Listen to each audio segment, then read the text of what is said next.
Good morning and good evening, everyone. Thank you for joining the virtual spine today. Today we are hosting Dr. Godzik from the University of Alabama. Dr. Godzik went to undergraduate at the University of California, and then he did his master's degree in statistics with Dr. Lenke. After that, he joined the Barrow Neurosurgical Institute for his residency with Dr. Lawton and Dr. Orabi. Welcome, Dr. Godzik, to Virtual Spine. Thank you. Thanks for having me. Yeah, am I good to go? Yes. Okay, cool. Well, thanks for having me. It's an honor. My name is Jake Godzik, and I'm faculty at the University of Alabama in Birmingham. And so I didn't quite get the memo. So today's talk is a little bit more of a presentation format, not as much case-based, but it's something that I'm very passionate about, which is talking about the use of extended reality across the patient care continuum. And so what I'm going to be doing is talking about the different, my take on some of this, my experience in some of this, and the evidence that's out there. And my goal really in the next 45 minutes to an hour is to convince you that one, this is basically an inevitable change that has already occurred. Two, that it's readily available to you to use whenever you want. The entry cost is pretty low. And three, that this has a lot of benefit to you and can easily be implemented in practice. And so before I get into explaining what exactly that means, I do want to say that I do have some disclosures that are relevant to this presentation.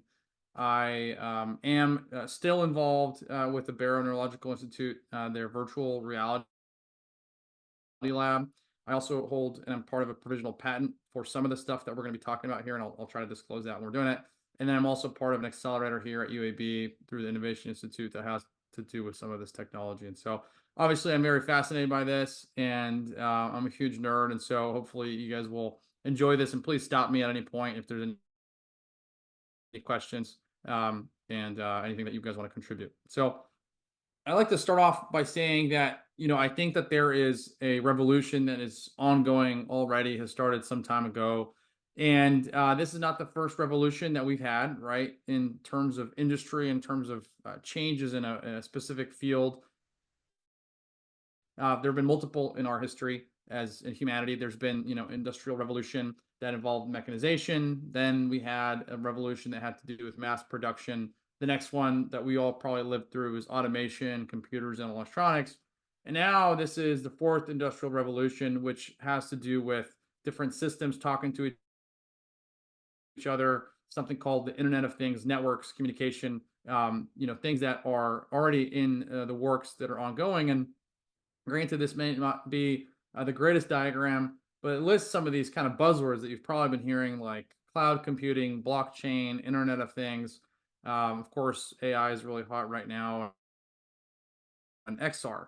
And so I'll describe a little bit what XR is in a second, but imagine that what this technology is basically the way to interact with all these other systems. So it's a way for us to be able to visualize all these other things that are interacting in a way that is presentable to us. It's like seeing the internet, right? Seeing information.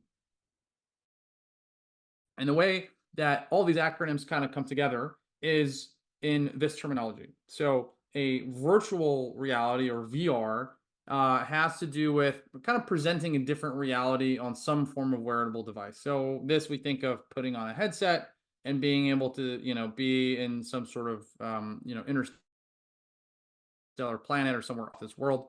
Augmented reality presents the graphic on top of the real world, where mixed reality, or MR, is a version of augmented reality that basically allows you to have a little bit of virtual reality and a little bit of physical touch in a way that you can have kind of a mash of those two. And I'll give some examples of that. But all of this falls under the umbrella term extended reality, or XR. And so today I'll try to use these terms somewhat interchangeably. We're all talking about the same technology. I'll try to leave out specific companies, and I'll try to kind of talk about this technology in general. In a recent major poll of chief executives and chief technology officers, I think this was done about 2 years ago or a year ago, they surveyed, I think, Fortune 500 CTOs with these questions that talked about technology. And this question specifically asked these Fortune 500 executives, what industry do they think are going to be affected the most by this use of augmented and virtual reality for business use? And you can see that 71% of them thought that medical infrastructure is going to be the main use of this technology. And another question I think is really relevant to today's talk is when you ask them when this is going to be mainstream, and remember this is about 2 years ago, the vast majority thought it's either already here, going to happen in a year or two, or 4 or 5 years away. So this is already happening, if not has already happened. And so then I'll have to scale back to us. What do we do? And I know that I think Mike Kelly texted me that he might be listening, so I picked this out for him. What do we fundamentally do as surgeons, as spine surgeons, whether it's maybe it's health care professionals? What do we do? Well, we, for the most part, provide an intervention that is meant to help the patient and is meant to improve their quality of life, and it's meant to fix some sort of problem. And so also, I think when we think about it as a healthcare professional, what are we truly doing? I like to think about it from the societal perspective. We are performing a service to society. We are serving our population, the people that live, in our country or in our world, wherever we are. And as we consider that there is an aging population, we have to think about the fact that we have to have incremental improvement in what we are offering so that we can live up to the needs of the aging generation. I think this is also weighs on me when I think about we have to train our trainees, right? Our upcoming, whether it's medical students, residents, trainees, to be better than us because they have to be more efficient with the constraints of the medical system. I kind of think about 4 key areas when we talk about what we're trying to achieve as healthcare professionals. We're trying to achieve a better outcome. So whatever that means, survival or better quality of life. We can achieve that also by improving the safety of the operation that we're doing. We can also achieve that moving of the scale, the improvement of the mean, by creating a more consistent product, whether that's consistent delivery of care for one provider. Now, one provider has more consistent outcomes, more consistent training product, so our trainees are more consistent in their quality and in their ability to perform surgery. And lastly, the ability to communicate effectively with our team members, with our patients, with our peers. And I think across all of these, the technology that we're talking about, whether it's augmented or virtual reality, has the capacity to change one of these to a certain degree. And we're going to go through different options and different opportunities to use it through what I call the patient care continuum. I will say with an asterisk that this is a patient care continuum from a surgeon's perspective. So when you think about what is usually a patient care continuum, it talks about their journey through the medical system. So pre-acute care, acute care, post-acute care. Well, here I kind of rethought this, I guess, from my perspective, which is how do we get to an intervention and how do we make sure that it is effectively communicated? So we talk about the training of our neurosurgical trainees. We talk about then preparing to perform the intervention, execute on the plan, and then also educate and communicate with their patients effectively so they know what to expect, that we understand what are their wants and needs, and we can match those. So I'm going to go through each of these phases, which again are somewhat is a wide spectrum.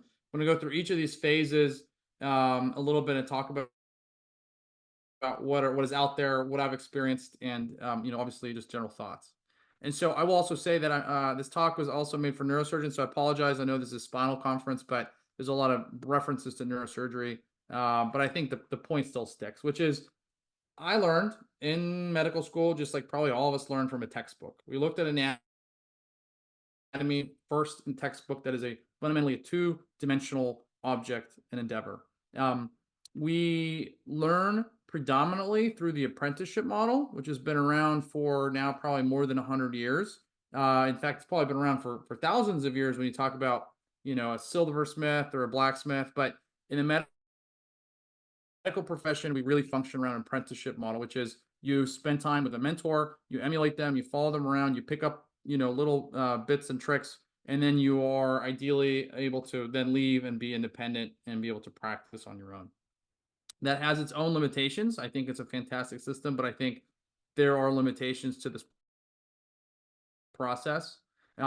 As you go through residency, go through training, you have the opportunity to practice and hone your skills in cadaver labs, which is a great place to see new products, perform new procedures, learn new procedures. I think we've all probably been to them, and we realize just how packed these are, how hard it is to get a lot out of these things. They're expensive to organize. They're expensive to to host, and I think overall they're obviously a challenge, even though there's a lot of them. Another thing we have to think about when we're talking about training is the fact that the generations are changing. I'm a millennial. I'm sure people have issues with millennials just as we have issues with Gen Zers. We're just fundamentally different. There's been psychological analyses of the way that at least the millennial generation learns, and it's a little bit different than previous generations. It's we like to be inundated with technology. We like to be a little bit more autonomous, but we also want to practice that in a safe environment. And those are all things that I think we have to consider when we talk about training the next generation of surgeons and the challenges that come with that. We also have to talk about the costs, the hidden costs that are associated with our training model. When you have a young surgeon, a surgeon trainee in the operating room who is given autonomy, even with graduate autonomy, mistakes can happen, and I think it's important for us to acknowledge that, because I know that in training, I've probably caused issues. I've probably, had near misses that my mentor would not. It's a fundamental part of training, but there are these hidden costs that we have to be aware of. And so if we summarize the challenges with the modern way of training, it's costly. There's limited access to mentors. There's limited access to cadaver courses. It may not exactly be the way that the audience is learning, right? Where there are generational differences, and there are hidden costs associated with the way that we do business. And so, virtual reality is an apt option for this, and it's been around for I think now 3 or 4 decades.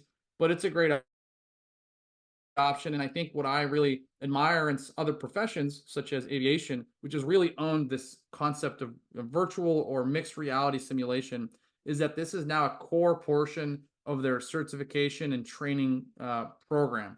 This is a required thing to become a commercial airline pilot, so that you have practiced approaches, you practice landings, you practice all the different possibilities before you actually even go fly a plane, so that when you are flying with your mentor, flying with your apprenticeship model, you are able to deliver on this smooth landing that we all kind of grown to expect when we're flying. Another field that has really got this, I think, thinking about it from a societal perspective, from meeting the needs of requirement, is the military. And so I live close to Huntsville, and I had a chance to go there for a meeting, and I interacted with some folks from the military training environment. And I will say that they, I think, really have it. They really grasp the use of virtual reality and training to make their pilots better. These are just examples. The Air Force has really gravitated towards this, particularly because it's really hard to teach helicopter pilots, and it's really hard to fly a helicopter. They have a mixed reality simulation model that they've been using for some time now. But the folks that I actually talked to said that what they've done now, this is actually the readout for what it takes for a helicopter pilot to become capable. They've actually taken this now, and they use virtual reality to accelerate the first 6 months of training, so that they can actually make one. They've noticed that people who participate in this kind of simulated training are better. They've also noticed that they're able to finish their training module a half year faster than those that did not. And so I like this idea of accelerated learning. I think that virtual reality has really a place for that, and hopefully I'll be able to give you some examples. And the idea is that as you graduate from basic understanding of whatever procedures you're doing to intermediate to advanced, the idea is not that you're going to practice all these procedures in virtual reality and you're just going to become advanced and you're going to know how to do PSOs like Mike Kelly, or ACRs like Khoi Tan. The idea is, no, you're going to use the simulated learning to be able to understand the basics, so that you can get more out of the cases that you're going to be exposed to as an intermediate, or maybe even even more even a basic trainee. And so in comparison, it's a relatively low cost environment. It's a relatively unlimited access. So once you have the headset, which are extremely inexpensive now, it's actually fairly easy to do this over and over again. It certainly has a lure of technology, and it also doesn't have the same costs associated. So if you make a mistake in virtual reality, we can replay those. You can focus on how to improve yourself versus in the operating room. Sometimes I think when we hurt a person or something is bad, we tend to have a denialist approach towards it, and the benefit is we're not hurting anyone in virtual reality. There have been multiple studies of virtual reality in spine. I'm by no means the first to be interested in this. This has been going on for a very long time. I thought this was a great paper out of Geisinger that talked about use of virtual reality as a learning tool for spinal anatomy. I think this was 28 participants where they were talking about the anatomy of performing a decompression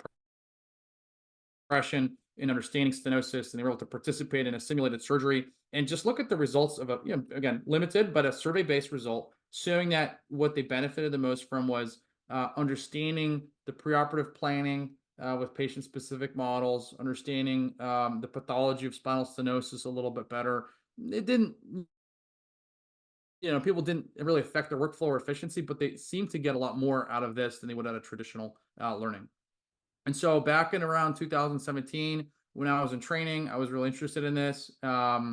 And I persuaded some of my mentors to invest a little bit of time and energy and resources into building your own training platform that would be for spine surgery, that would have really good anatomy. It would have some sort of surgery that you're trying to produce or perform. So you would have some sort of at least goal. And then the ability to have instant feedback on your performance, which I think is really hard to get in a setting like surgery. And so these are pictures borrowed from the Barrow Neurological Institute where I did my training. As you can tell, we went through many, many iterations of this. This is the VR team with Dr. Ribe and Harrison Farber, Chinami and Ryan. Basically what we did, and I don't want to, derail our conversation here, but we basically created a open lumbar model where you could place screws into individual pedicles. You didn't have a lot of feedback, but this is all purely anatomical learning. You're placing freehand screws, having some ability to use an X-ray to evaluate your placement, and also have readily available CT scans immediately after placing the screws. This was being developed pre-COVID, and as we were getting close to the alpha test rollout, COVID happened. Our case volume went down. The residents were not doing as many cases as they wanted to or needed to, and so we actually had the opportunity to do user testing at home with the people that were not able to be in the hospital. And so we did release this for 2 months to 6 different residents. And over 2-month time, we then had them come back. We tracked their performance. We surveyed them. We found that actually really, really good results in terms of their survey outcomes. They were more comfortable with pedicle screw placement. They thought this should be offered routinely. They had improvement in their performance metrics. So if you look over time, this is the first time anyone's ever shown that you have iterative improvement over the course of time with any sort of simulation model with virtual reality, which is really exciting. So the breach amount went down, the average time went down. And I know this is very limited in its design, study design. There's no external validity. There's obviously issues with this, but I do think it illustrates a little bit of what this technology has to offer, because VR simulated learning has a lot of potential in any aspect of spine. So this is out of University of Michigan. Dr. Mackey actually applied for an ESMIS grant, and with our help and the donation from industry partners, I was actually able to develop a laboratory, a VR simulation for lateral placement of cages. And so they also repeated a very similar study with their residents that also confirmed very similar findings, which is the time to completion of the surgery went down over each iteration that they did, and that the comfort level of the procedure improved for the majority of trainees before the intervention and after the intervention with the simulated learning. And so when I think about, how can we use this in this era of, gamification of everything and inundation with information, I really do think that we should consider implementing some of this in our training regimen for the sheer opportunity to give our trainees feedback that they need to know how they're doing. If you go and you want to learn or you want to get better running a mile, there's a million apps out there that are going to help you. But if it comes to doing something as important as being a better surgeon, it doesn't really seem to be as many available to us. And I don't think we've really been able to think about this as well. And so when I reflect on this technology that we've used and other people have studied extensively, the tip of the iceberg really is the anatomical understanding of what we're looking at. Virtual reality is really, really good at showing us what the anatomy is and teaching us what the anatomy is. But it's got a really powerful other aspect to it, which is something called skills practice. Skills practice is something where you're learning something even though you don't know you're learning it. So in the application that we designed, you can use the fluoroscopy machine to identify your screw. You have a CT scan right above you. What our feedback actually was with qualitative interviews was that the trainees actually thought and realized that they were learning at the end. They're like, man, I got really good at reading CT scans. And it wasn't something that we taught them. There's no, explanation of how to learn it. But it was like we were incepting in their minds. And actually, I think people probably learn best when they don't realize they're learning. Another really powerful thing is called stress inoculation and cognitive load. So, as we probably all know, the operating room is a very distracting environment. There's beeping of machines. There's the sound of the drill. There's sound of the I don't know, anesthesiologist playing on his phone. There's a lot of distractions going on, and so if you're able to experience that in a virtual reality setting, you actually prime yourself, you desensitize yourself to all those things, making it a little bit easier when you enter into the real world in the form of what's called stress inoculation. And so I would say this is a completely, just my thoughts on this, but I think the vision should be that we do the same thing that the fighter pilots have done, but for spine surgery. And I think some institutions have this. I think some organizations have this. But to break this down, this is completely made up, what you guys are looking at here. In terms of just my thoughts about how to break this down across the time span, starting from medical student to graduation. Where could this technology potentially fit in? Where could it potentially really help us accelerate that learning? Not replace it, never replace, but to augment and improve what we do now. And so I think the best way to do this is with collaboration. And so this has been a long time in the process. We have worked now with Barrow Neurological Institute. Now at UAB, we've actually performed the validation studies, which came out very good. University of Michigan has been great. We're always looking for new partners to partner with, not just for this application that we designed at all. In fact, anything that people want, just to have access to more trainees. So we actually can do, whether it's randomized studies or be able to understand this information a little bit better before we roll it out as some new curriculum expectation. I know this looks super nerdy and dystopian. This is just a counterexample to what could be used for teaching and education. This is augmented reality. So this is available now. This is commercially available. You can do what's called multiplayer play. So you can have multiple people put these on and review the anatomy for an upcoming case. This we tried a little bit with our trainees. It wasn't as much of a hit yet. I mean, it was very useful to look at complex anatomy. Our experience has been mainly in things like deep brain stimulation and understanding brain structures. For spine, we haven't quite yet rolled it out as much for training. Our hope is to do that. This is, I think, enormous potential because you're able to see the three-dimensional structures as you would in real life, rather than in slices on a computer screen. There have been also many studies on the use of augmented reality in surgical training, which are positive. The best one that I have found is actually out of, I believe it was EMTs. So this study here in digital medicine was basically a study where they took, I forget exactly how many, maybe 50 or 100 EMT trainees and taught them how to do emergency surgeries in the field. And they had a group that was learning the traditional way, and then had a group that had some augmented reality assistance, which basically consisted of an overview.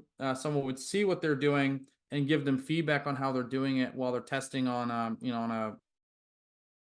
a mock-up, a plastic mock-up in a training environment. And then they actually graduated these folks and then asked them how they performed in the field. Not everybody gets to do a crike, but they asked them how comfortable were they. If they did do one, how did they feel that they did? And the group that had the augmented reality mentorship performed much better or felt more confident than the group that did not, which I think is really powerful. Again, surrogate value. There's a lot of different ways to apply augmented reality. I am really bad at tying ties, and so I feel like this would be really helpful for me to understand and learn how to finally, tie that half Windsor.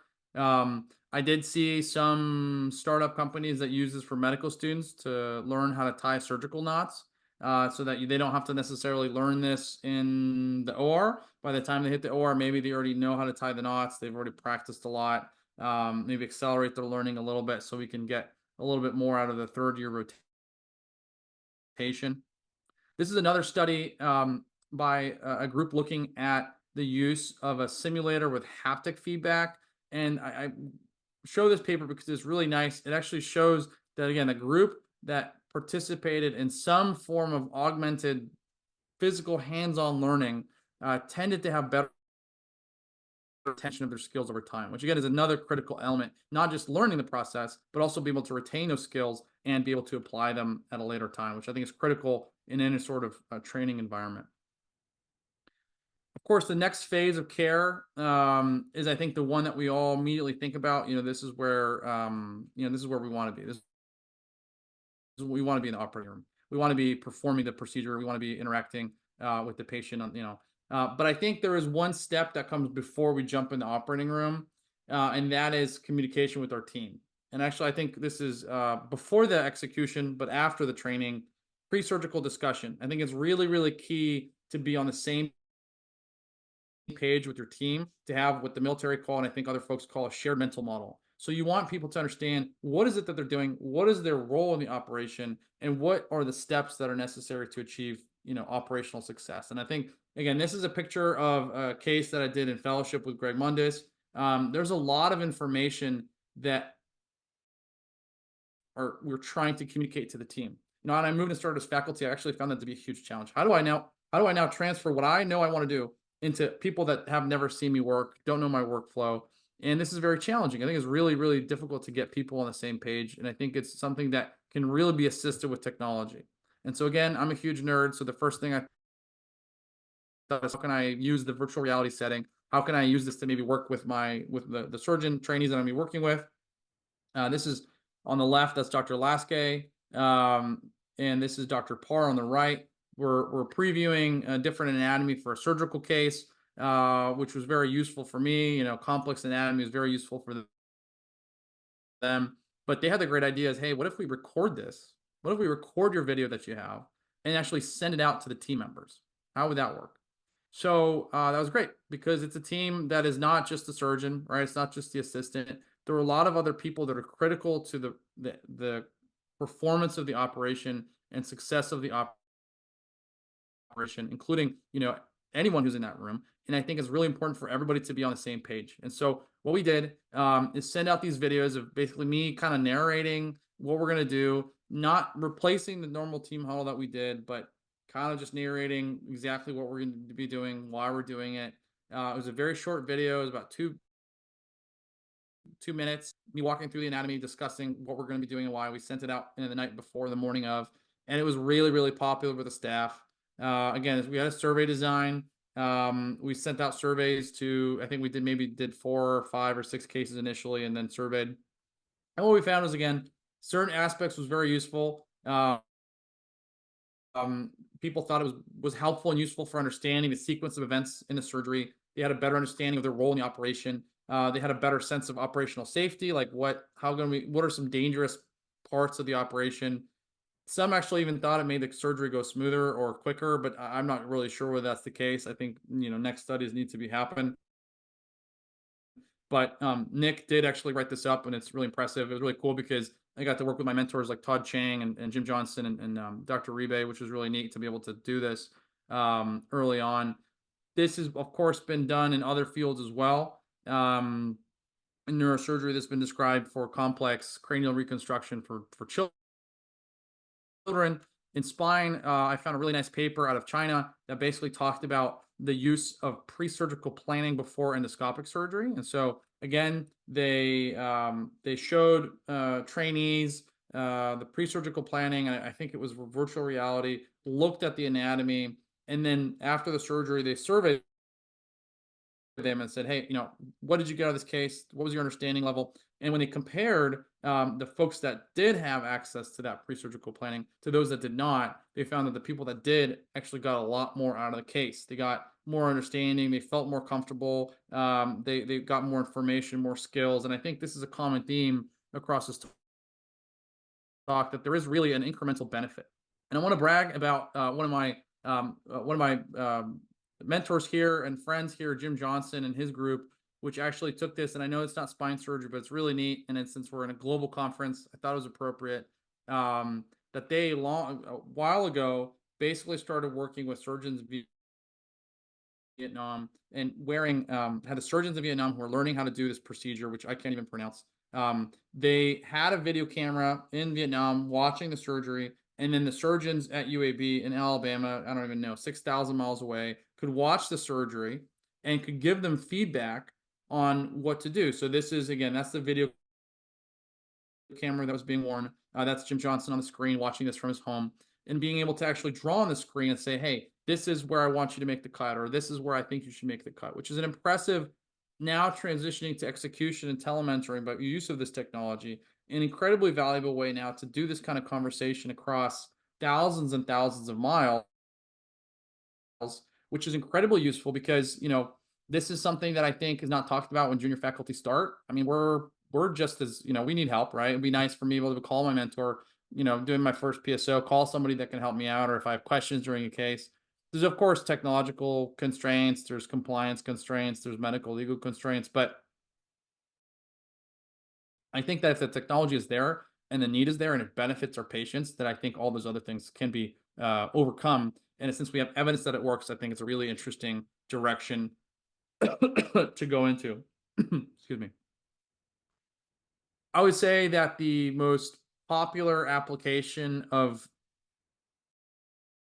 augmented reality is in the operating room, and for spine, it's about navigation. And I will say this is a fantastic technology for the interface between navigation and the spine. I think it's really great. You can tell that in terms of publications, this is the major focus. Treatment is the major focus by all publications that have been published on the use of augmented reality. Very little for training, predominantly for treatment, predominantly for use in the operating room. And there have been great studies by my friends. Camila Molina has really written a lot on this. I'm trying to leave out any sort of company bias, but this is a company that they work with that basically showed, with a proprietary headset, they could actually place screws. You can have an overlay of the anatomy over top of where you're operating, and can guide your navigation, be able to place screws in a maybe a little bit more ergonomic way, not having to look around and not having to look at the x-ray or look at the CT scan, and enable you to accurately place screws in the operating room in a fairly quick way. This is another group out of Utah that published on a similar technology, which again actually came out of interventional radiology, which is the guidance of, again, similar instruments. We're using a headset that in this case was a commercial headset to be able to guide. I believe this study was in cadavers, to be able to guide instrumentation with extremely good accuracy, with good response in terms of comfort from the surgeons themselves. I just want to throw out there in terms of potential directions that I think is really neat, and that I'm sure someone's already thought of and patented, is the use of deep learning and, of course, AI image analysis for the future. I think about the first far lateral disc that I did as a chief. I had no idea what I was looking at. And I don't know about you guys. I don't know how many you do. They're beautiful cases. Sometimes the anatomy is a little bit maybe awkward or unknown to us.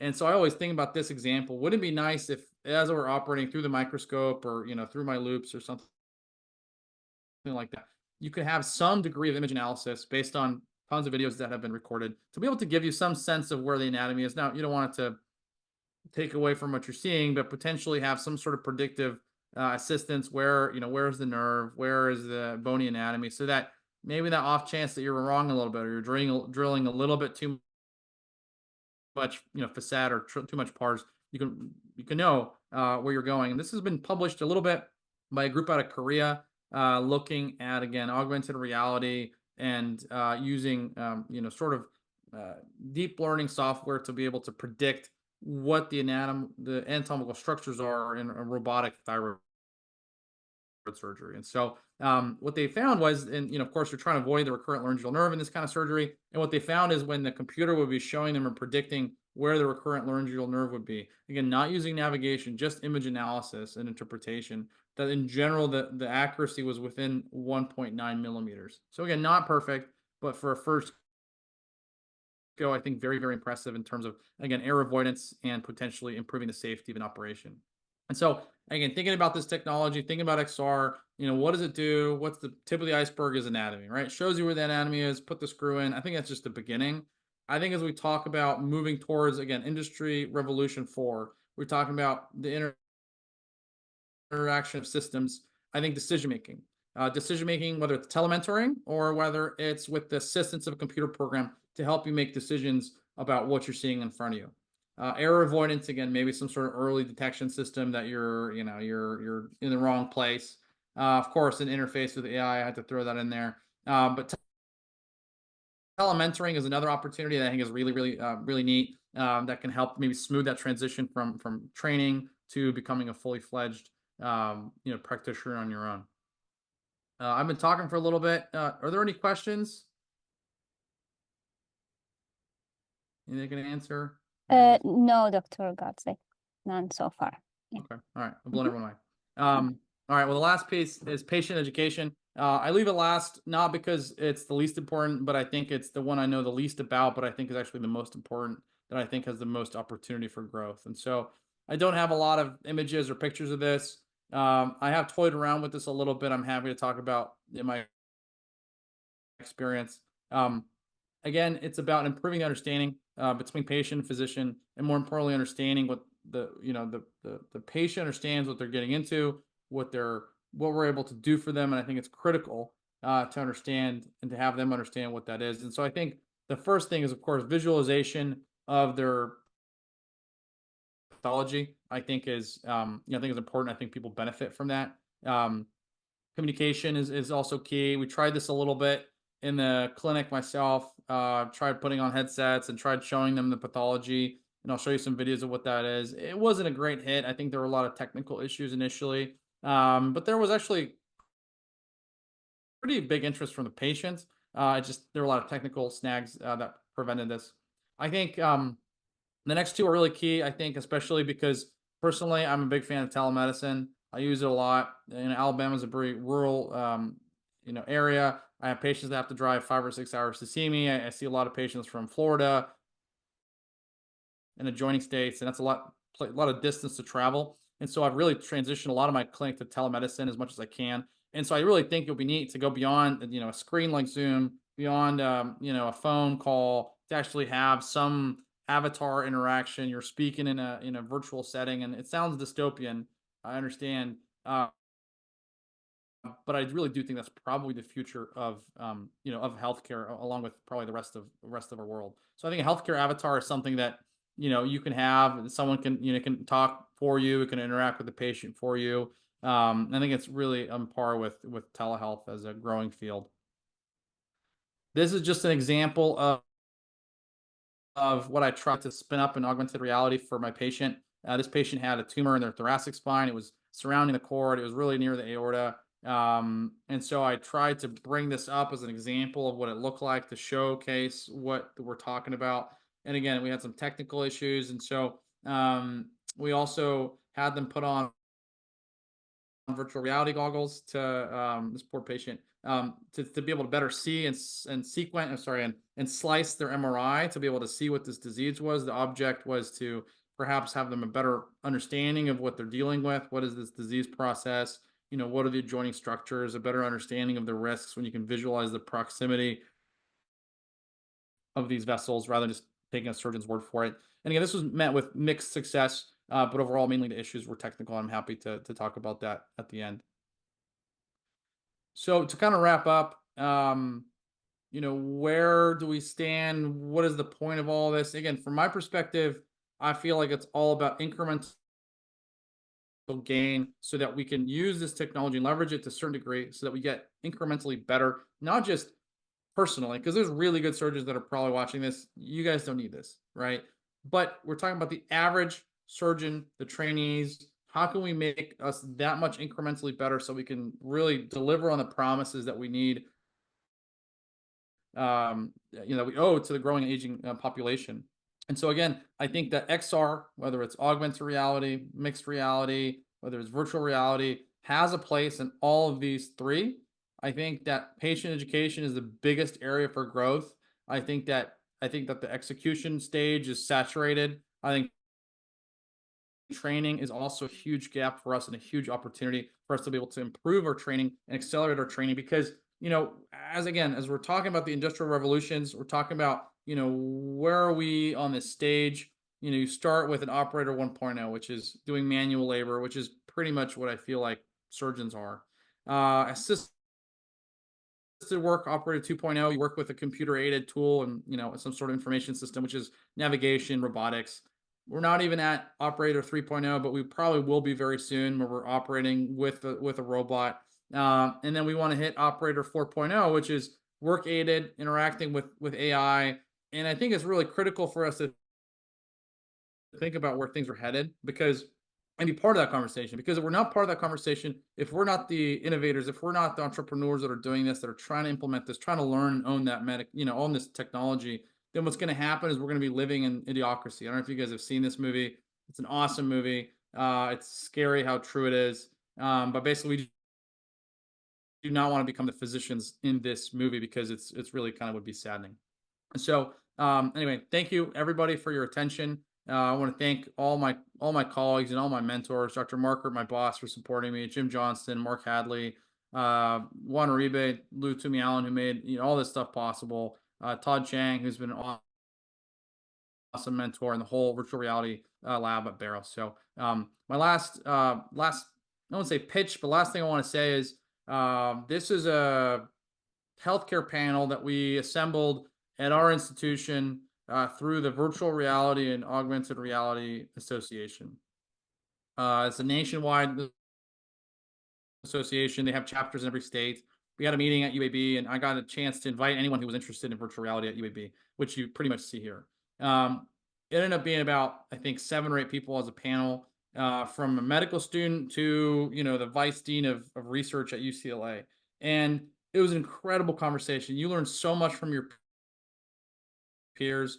You'd be surprised if your institution where you are, there's probably someone already doing it. They may not be in spine, maybe somewhere else, but you have a lot to learn from your colleagues. And I think that's what's really, really exciting about this space is that it's not really organized yet. There isn't really a sense of cohesion among physicians, but that means there's ample opportunity for us to be able to part of that conversation. So, well, anyway, thank you very much. That's my last slide. I'm happy to take any questions if there's anyone in the audience or any texts that you guys have or comments or feedback.